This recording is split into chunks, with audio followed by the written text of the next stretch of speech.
Assalamualaikum warahmatullahi wabarakatuh. Selamat pagi anak-anak, bagaimana kabarnya pada pagi hari ini? Baik semua kan? Apakah pada pembelajaran pagi ini ada yang tidak masuk? Hadir semua, Pak. Baik kalau masuk semua. Pada pembelajaran pagi hari ini, Bapak akan menjelaskan terkait bagaimana menulis teks eksplanasi. Tujuannya yaitu agar siswa dapat menemukan struktur teks eksplanasi tentang suatu fenomena yang diperdengarkan atau dibaca. Selanjutnya, siswa dapat menulis teks eksplanasi dengan memperhatikan struktur, kaidah kebahasaan, atau aspek lisan. Sebelumnya, ada yang tahu apa itu teks eksplanasi? Belum, Pak. Baik, Bapak akan jelaskan terkait pengertian teks eksplanasi.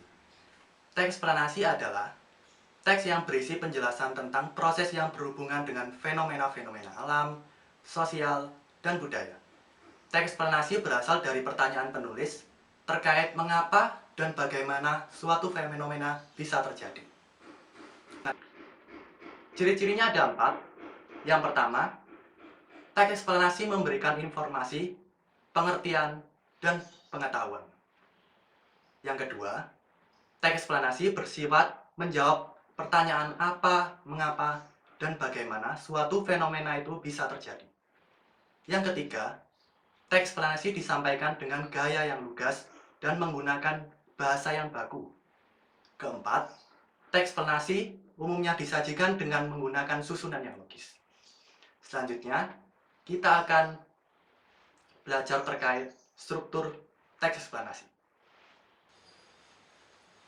Jadi, untuk mengetahui struktur teks eksplanasi, kita harus menelaah dulu isi di dalam teks eksplanasi tersebut. Teks eksplanasi merupakan jawaban dari pertanyaan mengapa atau bagaimana suatu fenomena itu bisa terjadi. Teks eksplanasi sebagai jawaban atas pertanyaan mengapa, uraiannya akan bersifat kausalitas. Sedangkan teks eksplanasi sebagai jawaban atas pertanyaan bagaimana, uraiannya akan bersifat kronologis. Selanjutnya, di dalam struktur teks eksplanasi terdapat 3 struktur penggangun teks eksplanasi. Struktur yang pertama yaitu pernyataan umum, berisi gagasan yang berupa kalimat-kalimat yang menjelaskan tentang suatu fakta yang bersifat umum. Struktur yang kedua yaitu deretan penjelas, berisi kalimat-kalimat yang menjelaskan pernyataan umum. Biasanya di bagian ini dijelaskan fakta tentang proses terjadinya sesuatu dan sebab akibat sesuatu itu bisa terjadi. Yang ketiga, interpretasi, berisi gagasan yang berupa tanggapan, kesan, pendapat, atau pandangan teoritis terhadap sesuatu. Nah, anak-anak, sebelumnya kita sudah belajar mengenai apa saja struktur di dalam teks eksplanasi kan? Sekarang, kita akan mencoba mengamati struktur teks eksplanasi pada teks yang berjudul Proses Terjadinya Tsunami. Setelah itu, kita akan mencoba mencari struktur teks eksplanasi pada teks tersebut. Kata tsunami berasal dari bahasa Jepang su, yang berarti pelabuhan, dan nami yang berarti gelombang. Tsunami adalah serangkaian gelombang yang terbentuk karena gempa atau letusan gunung berapi di bawah laut atau di daratan dekat pantai. Gelombang yang besar menyebabkan banjir dan kerusakan saat menghantam pantai. Tsunami tercipta saat permukaan dasar laut bergerak naik turun. Pergeseran lempeng di dasar laut di sepanjang pertahan selama gempa terjadi. Patahannya menyebabkan keseimbangan air menjadi terganggu. Semakin besar daerah patahan yang terjadi, semakin besar pula tenaga gelombang yang dihasilkan. Selain itu, tsunami juga tercipta karena meletusnya gunung berapi yang menyebabkan pergerakan air di laut atau perairan di sekitarnya sangat tinggi. Gelombang tsunami yang terjadi di laut melaju lebih cepat daripada gelombang normal. Gelombang tersebut menyebar ke segala arah dengan ketinggian 30 sampai dengan 50 meter dan kecepatan sekitar 800 km per jam. Ketika gelombang tsunami memasuki air dangkal, kecepatannya akan menurun dan ketinggiannya akan bertambah. Ketinggian gelombang itu juga bergantung pada bentuk pantai dan kedalamannya. Gempa bumi yang terjadi di dasar laut sangat berpotensi menimbulkan tsunami dan sangat berbahaya bagi manusia. Kamu tidak perlu khawatir, karena tidak semua gempa dan letusan gunung berapi menyebabkan tsunami dan tidak semua tsunami menimbulkan gelombang besar. Tsunami selalu menyebabkan kerusakan besar bagi manusia. Kerusakan yang paling besar terjadi ketika gelombang besar tsunami itu mengenai pemukiman manusia sehingga menyeret apa saja yang dilaluinya. Pada bagian paragraf pertama, ditemukan contoh pernyataan umum tentang fenomena alam tsunami. Pada bagian yang dicetak tebal adalah penjelasan tsunami secara umum dan akan dijelaskan lebih mendetail pada bagian deretan penjelas. Pada bagian paragraf kedua, merupakan bagian deretan penjelas yang menjelaskan tentang bagaimana proses terjadinya tsunami. Deretan penjelas tersebut dapat ditemukan pada kalimat yang dicetak tebal, menunjukkan penjelasan bagaimana tsunami terjadi. Pada paragraf ketiga, ditemukan contoh interpretasi dari teks eksplanasi tsunami. Pada bagian yang dicetak tebal, merupakan pendapat mengenai apa yang terjadi jika tsunami terjadi di suatu wilayah.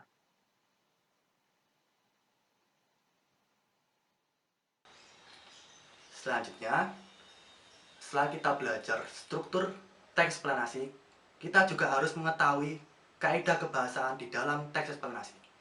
Di dalam teks eksplanasi terdapat 4 kaidah kebahasaan. Yang pertama, konjungsi kausalitas. Yang kedua, konjungsi kronologis. Yang ketiga, kata teknis. Yang keempat, kata benda jenis fenomena. Yang pertama, menggunakan konjungsi kausalitas antara lain sebab, karena, oleh sebab itu, oleh karena itu, sehingga. Untuk yang kedua, menggunakan konjungsi kronologis maksudnya seperti kemudian, lalu, setelah itu, pada akhirnya. Kata teknis, jadi di dalam teks eksplanasi itu terdapat kata teknis yang sering kita jumpai. Kata teknis yaitu peristilahan sesuai dengan topik yang dibahas di dalam teks eksplanasi. Kata benda jenis fenomena maksudnya menggunakan kata benda yang menunjuk pada jenis fenomena, bukan pada kata ganti penceritanya. Jadi sudah paham kan tentang struktur teks eksplanasi dan kaidah kebahasaan teks eksplanasi? Iya, Pak. Selanjutnya kita akan berlatih menentukan struktur dan kaidah kebahasaan teks eksplanasi. Baik, setelah kita belajar tentang struktur dan kaidah kebahasaan di dalam teks eksplanasi, selanjutnya Bapak akan menugasi kalian untuk merumuskan struktur dan kaidah kebahasaan di dalam teks eksplanasi yang berjudul proses terjadinya hujan. Setiap siswa membentuk kelompok yang nantinya di dalam satu kelompok berisi 2 anggota. Nanti, setelah kalian merumuskan struktur dan kaidah kebahasaan, masing-masing kelompok akan membacakan hasil kerjanya di depan kelas. Bapak kasih waktu 5 menit di dalam pengerjaan kali ini. Setiap kelompok mengambil lembar kerja ke depan.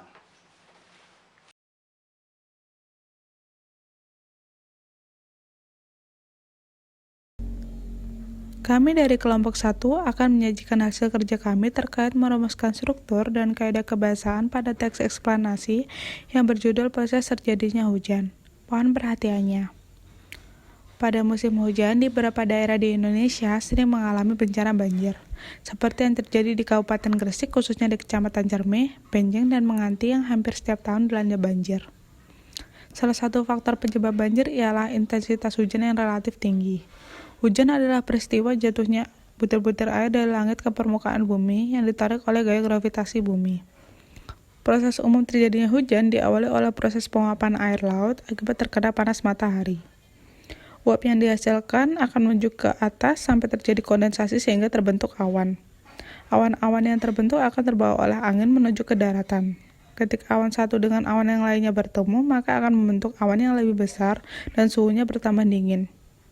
Awan yang tak kuat menahan muatannya, yaitu kristal es dan butiran air, akan menjatuhkan muatan tersebut yang pada akhirnya terjadilah hujan. Tumbuh-tumbuhan membutuhkan air hujan agar airnya meresap ke tanah kemudian menjadi sumber air bagi tumbuh-tumbuhan tersebut. Petani juga membutuhkan air hujan untuk pengairan di lahan pertaniannya. Hujan tidak selalu berakibat buruk bagi lingkungan karena hujan juga dibutuhkan oleh makhluk hidup yang ada di permukaan bumi. Pada bagian paragraf pertama yang digarisbawahi merupakan bagian pernyataan umum yang menjelaskan tentang fenomena alam berupa hujan. Pada bagian paragraf kedua yang digarisbawahi merupakan bagian deretan penjelas yang menjelaskan tentang proses terjadinya hujan. Pada bagian paragraf ketiga yang digarisbawahi merupakan bagian interpretasi yang berupa pendapat mengenai apa yang terjadi jika hujan tidak turun di suatu wilayah. Terdapat konjungsi kausalitas pada paragraf ketiga dengan kalimat hujan tidak selalu berakibat buruk bagi lingkungan karena hujan juga dibutuhkan oleh makhluk hidup yang ada di permukaan bumi. Terdapat konjungsi kronologis pada paragraf kedua pada kalimat awan yang tidak kuat menahan muatannya, yaitu kristal es dan butiran air, akan menjatuhkan muatan tersebut yang pada akhirnya terjadilah hujan. Terdapat kata benda yang merujuk pada jenis fenomena dalam teks eksplanasi ini antara lain hujan dan awan. Terdapat kata teknis pada teks eksplanasi ini, yaitu pengairan.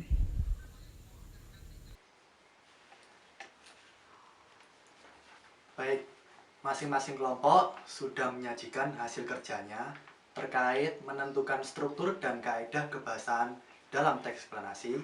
Selanjutnya, kita akan belajar terkait bagaimana langkah-langkah penyusunan dalam teks eksplanasi. Terdapat 4 langkah-langkah dalam penyusunan teks eksplanasi. Langkah yang pertama, menentukan topik atau suatu kejadian yang menarik, dikuasai, dan aktual. Langkah kedua, mengumpulkan bahan berupa fakta atau pendapat para ahli terkait dengan kejadian yang dituliskan dari berbagai sumber. Misalnya, melalui observasi lapangan ataupun dengan studi literatur.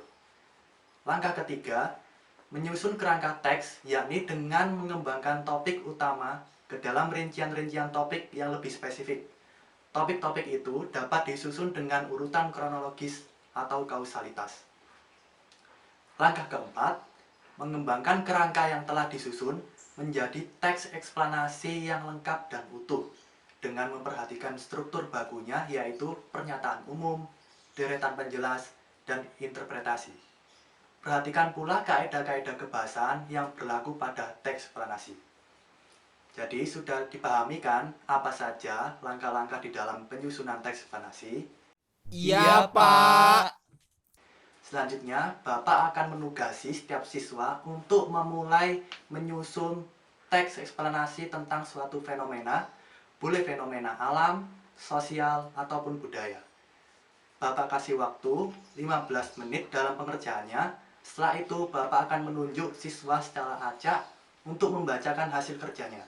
Siswa lain akan menanggapi hasil kerja yang dibacakan oleh siswa di depan kelas. Baik, silakan dimulai.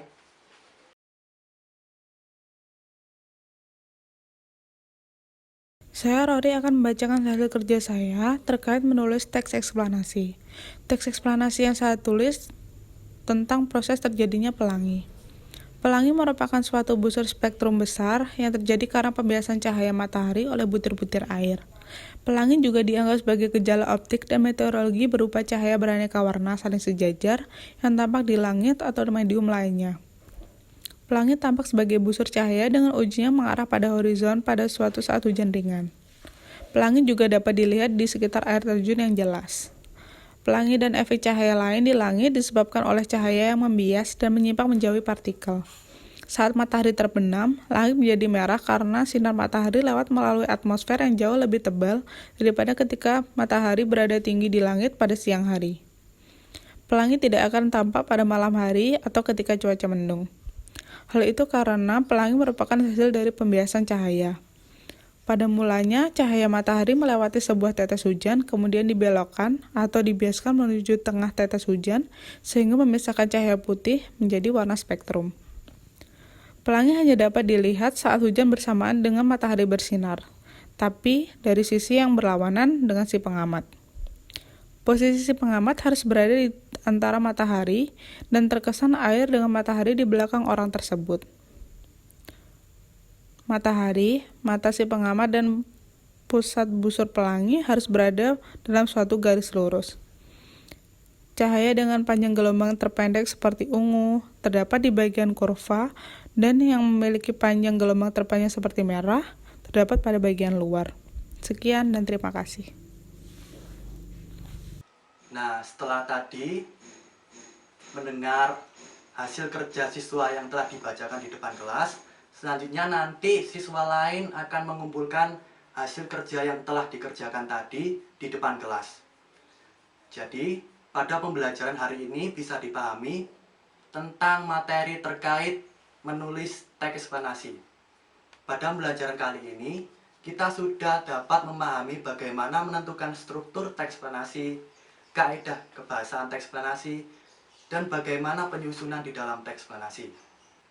Bapak simpulkan kembali apa itu teks eksplanasi, yaitu teks eksplanasi berisi penjelasan tentang proses yang berhubungan dengan fenomena-fenomena alam, sosial, dan budaya.